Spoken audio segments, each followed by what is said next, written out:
What's going on, everybody? King of Dragons 5000 here, coming at you with another figure review. Today we'll be having a look at the Tamashii Nations SH Monsterarts Godzilla from Godzilla vs. Kong.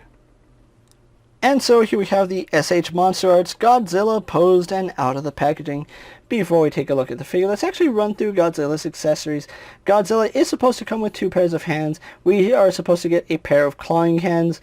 Then we're supposed to have a pair of relaxed hands. Now, unfortunately, I got 2 right clawing hands, which is unfortunate. I will try to contact Bluefin about this, see if they can't get me a replacement claw, which is a little bit unfortunate because I really did want to have him pose with the clawing hands, which, yeah, that's really bad. But another bad thing is he doesn't get an atomic blast.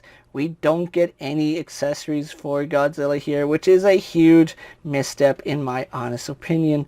Really would have liked to see an atomic breath effect piece that would have brought this so much better. But with that out of the way, guys, let's actually have a closer look at Godzilla. And so here we have a closer look at Godzilla, and I think that Bandai has done a great job with this figure. Now, if you've been collecting the SH Monsterarts line, this is the 4th time that we've gotten this particular mold of Godzilla. We got it in the King of the Monsters line, then we got the translucent blue Godzilla, then we got the burning Godzilla, and now we finally get the Godzilla vs. Kong variant.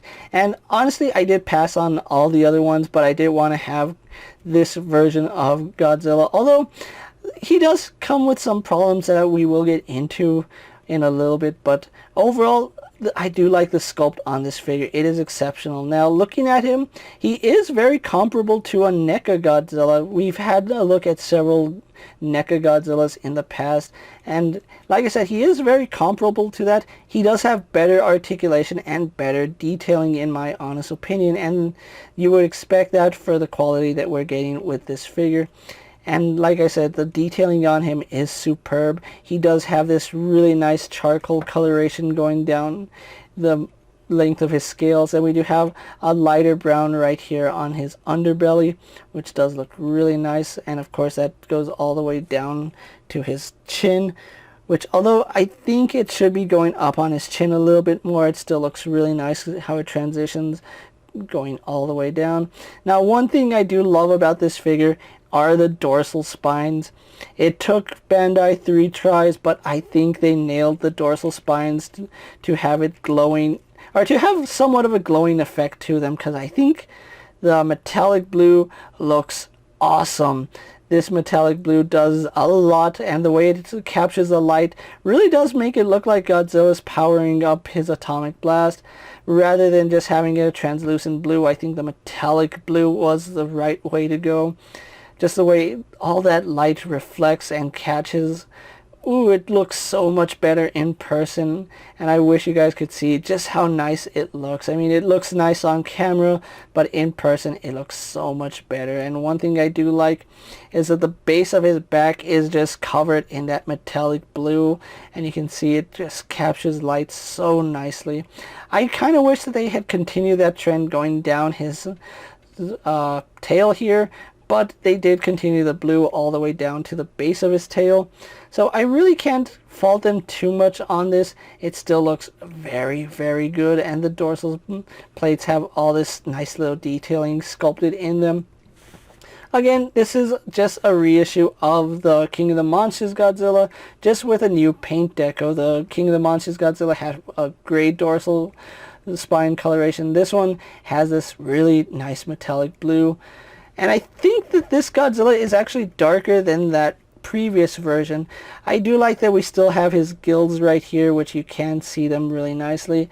We do have this really nice painted mouth, which is also in that metallic blue, and the way it catches the light, it just makes it look like it's glowing so much more. And then the eyes, I think they did a really good job with the eyes. I don't know what it is about the way the light just captures on his eyes, but it always looks like his eyes are glowing, and that's just a really nice little detail. I mean, just look at that.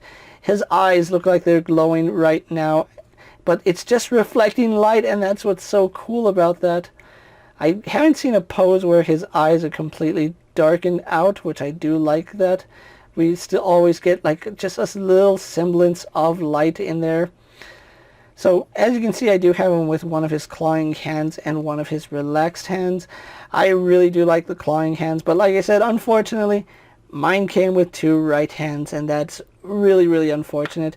Really do like the relaxed hands though, but I feel like the clawing hands fit his persona in Kong vs. Godzilla just a little bit more. Really, really liking the detailing on him. They spared no expense. Now you can see that this figure is a little bit hollow, just the way they engineered him. That's to be expected. It's not as bad as Kong, thankfully, but it is quite noticeable. And I do like the fact that they did texture his foot right here. We still have these really nice claws that he has. Almost the same color as his skin, but I think that it's pretty accurate to what we saw in the movie. They still has like a lighter gray coloration to it, so it's not 100% the same color as his scales. And then just going on to his long segmented tail, they did a fantastic job with that. Really, really just impressed by the work on this Godzilla. It makes me kind of bummed that I never picked up any of the other Monsterarts Godzilla King of the Monster figures. But, you know, having this figure in hand, I think I'm really glad that I waited to get this particular version, because this is a beautiful piece right here. I really do like this Godzilla. So, with that out of the way, guys, let's actually get them posed and compared to other figures you may have in your collection. And so here we have Godzilla posed next to a Marvel Legends Cyclops and a DC Multiverse Superman. Here we have Godzilla posed next to a WWE Elite Scale figure and a Mezco 1/12 Collective Popeye the Sailor Man. Here we have Godzilla posed next to a Lightning Collection White Ranger and a Star Wars Black Series Mandalorian. Here we have the Monsterarts Godzilla posed next to the NECA King of the Monsters Godzilla. And finally, here we do have Godzilla posed next to Kong from Godzilla vs. Kong. So with the comparisons out of the way, let's actually move on to Godzilla's articulation. Starting at his head, we do have a hinge in the jaw, which he can open his mouth to about that far. Can close his mouth all the way, so I do like that. Head is on a ball joint, so we do get some really nice movement. Does look up really nicely, does look down really nicely, side to side, no problem, and we get some slight rotation right there. Then we have another ball joint right here at the base of his skull, so he gets more articulation there. Looks up even more, looks down, it doesn't look that much further down with that joint, but we have another ball joint here at this point of the neck. Although it's fairly stiff on mine, it still rotates and moves around though, so we get some good range there. Then we have a ball joint here in his torso, which you're mainly just going to get a forward crunch with it. You're not going to get too much backwards mobility with it, and you're not going to get too much side to side play out of it, so that is unfortunate, but Godzilla does have somewhat of a mid-torso crunch.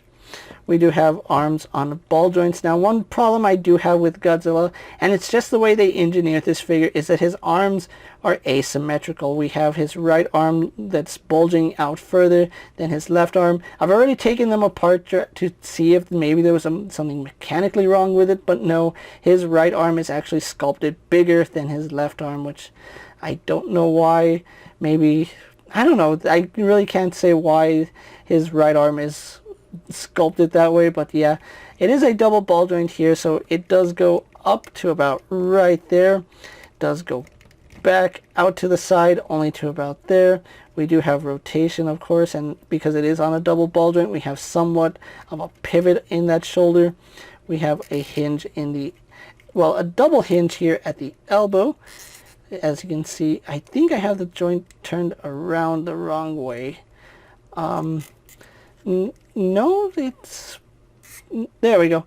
Yeah, we do have a double bend at the elbow, so we get some really nice range just in his elbow. We have rotation here at the forearm. Then we have a ball hinge here at the wrist, so it does move up and down. We can rotate that joint to have in and out movement, so I really do like that setup. We have another ball joint right here at Godzilla's lower torso, so that provides some side to side pivot, that provides some more forward and back rotation and some crunch, so we can actually get Godzilla crunching fairly forward. Now you can see it does gap up the more you pose it around, which if you haven't crouching forward, it still looks really nice. Moving him back like that, yeah, it does kind of gap him up a little bit, so do be aware of that. Again, we have some pivot right there, and some rotation, which is something we really don't see too often. Legs are on ball joints. Again, we have an asymmetrical sculpt, but they do go out to about right there. They do kick forward to about right there. Like I said, it's really comparable to a NECA Godzilla, which I've messed around with enough of those to know what the legs do, but these ones do go out further, so I do like that, and they do go in much better than the NECA figure, so I really do like that. We do have a swivel here at the knee. We do have a hinge in the knee, which does strain out. Surprisingly, Godzilla's knee straightens out, and we do get a bend in it, although the bend is the more natural position. If you want him with a straight leg, you can. We do get rotation here at his calf. We do get another rotation, another ball joint right here, midway down his shin actually, so that does move back and forth. Then we have a ball joint here at the ankle, so that does move side to side, forward and back, and we do have some slight rocker ankle on that, so really nice range there. Then we do have a floating piece right here just to cover the gap on his tail. The tail is double ball jointed right here, and throughout his tail we have double ball joint segments everywhere. Like anywhere you see a break in the sculpt, that's a ball joint. So we have some really good range with the tail, and as you can see, if you force it too much, it does want to pop out. But yeah, we have ball joints from the base of the tail going all the way to the end of the tail, and I think the last ball joint is actually right here. Yeah, because it doesn't look like there's any more movement past this part. Really do like that rotation right here. It does rotate if you needed to, but you're mainly going to be using it for style posing, which has fairly strong enough ball joints that you can get it to hold position, so I really do like that. So overall, really happy with Godzilla's articulation, and I am happy that it is something that's familiar, because NECA also did it this way, but I think Figuarts did it first and NECA just copied them. Not at all a bad setup, really do like it. So really liking the articulation here on Godzilla. So what we're going to do now is get him posed for my final thoughts, and then we'll wrap up this review. And so here we have the SH Monsterarts Godzilla posed for my final thoughts, and overall I really think Bandai has done a great job with this figure. And that's saying something, seeing as how they have released this particular mold of Godzilla 4 times. This is actually the 4th rendition of this figure, which honestly I can see why they did it. It's such a solid base for Godzilla, and seeing as how he really didn't change much from King of the Monsters to Godzilla vs. Kong, it's a no-brainer that they were going to reuse this mold. Not that it's a bad mold, this is a fantastic mold. The detailing on Godzilla is spot on, and I really love the paint apps on this figure. One thing I absolutely love about this Godzilla is those dorsal plates. Those are phenomenally painted, and the type of metallic blue that they went with was just the perfect call, because it really does look like those dorsal plates light up when the light catches them just right. It's kind of like that one scene in Emperor's New Groove, when the light catches it just right, it sings to you, and this Godzilla really does sing to you, especially when we get that really beautiful blue shining with the lights. And I do apologize about the train. One issue I do have with this Godzilla, particularly on mine, is the 2 right claw hands. I will reach out to Bluefriend and Tamashii Nation, see if I can't get a replacement hand. Hopefully they can send me a replacement hand, because it is a little bit unfortunate that I did get 2 right hands. And the fact he doesn't come with an atomic breath effect is criminal. We got one with the King of the Monsters Godzilla. Why didn't we get one with this Godzilla, seeing as how he did use his atomic breath so much more in this movie? I just wonder why we didn't get it with this figure. Now, if you are a fan of Godzilla and have been collecting Godzilla figures, you probably have spare effects lying around, but if you don't, finding an effect piece for this Godzilla is going to be kind of tricky, which thankfully I did have an effect piece lying around for the pictures, but we shouldn't have to be doing that, in all honesty. If you are looking for this Godzilla figure, he is still available for pre-order on sites like Big Bad Toy Store, Entertainment Earth, and Amazon. I did get mine directly from HobbyLink Japan, where they were able to ship this out to me really quickly, and Godzilla here was only about $60, which is a pretty good price. But I did end up paying about $80 with shipping for this figure, so there is that. I did pay $20 shipping to have him and Kong delivered. Yeah, you can see it as I only paid $10 shipping for each of them, or you can see that I paid $20 to have them here faster than I would normally get them. But I think Godzilla here is a fine addition to any Godzilla fan, and I really did enjoy the movie, so having both Kong and Godzilla is a really nice thing, and they look really great together. With that being said, guys, I'm King of Dragons 5000. Don't forget to like this video, leave a comment, subscribe to my channel. Go ahead and check out all my other action figure reviews, as well as all my other SH Figure Arts and SH Monsterarts figures. Hopefully you find them informative.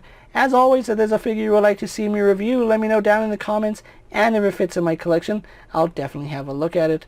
While you're at it, check out my Instagram account for new and exciting action figure photos, and as always, ring that bell to be notified every time I upload a video.